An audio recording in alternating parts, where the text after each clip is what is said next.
Krahas rikualifikimeve të plotë të shkollave dhe kopshteve, Bashkia e Shkodër në bashkëpunim me donator ka realizuar vendosjen e panelit diellore në 7 shkolla dhe 2 kopshte të qytetit. Konkretisht panelet janë instaluar në shkollat Jordan Misja, Osokuka, Tring Smajli, dëshmuar të Rencit, Edi Durham, dëshmuar të Prishtinës, si dhe në kopshtet Veptusha dhe Ngjyrat. Drejtori i përgjithshëm planifikimit në Bashkinë Shkodër, Beki Mema, theksoi se këto investime dhe pse me vlerë modeste financiare kanë një ndikim të drejtë dhe afatgjat në uljen e kostove të energjisë për institucionet arsimore, si dhe në rritjen e ndërgjegjësimit për përdorimin e energjisë së rinovueshme.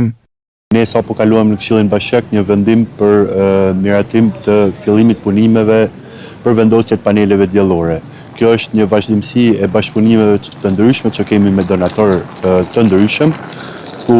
deri më tani janë realizuar vendosja e paneleve diellore në 7 objekte shkollore edhe 2 kopshte, duke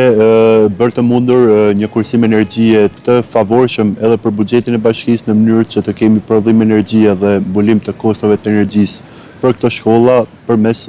energjisë së rinovueshme. Janë investime të vogla, por janë investime që tregojnë atë angazhimin konkret që ka bashkia për mirëmbajtjen edhe rikualifikimin e objekteve shkollore, por edhe për futjen e risive edhe ndërgjegjësimin e fëmijëve edhe të rinjve. Këto panele kanë një gjatësi prej 20 deri në 50 vite, në varësi pastaj edhe të përdorimit, por mirëmbajtja për këto panele nuk ka një kosto të shtuar për taksapaguesit, përkundrazi kthehet të gjitha në një përfitim për taksapaguesit, sepse për këto shkolla do të paguajmë një kosto energjie më të vogël.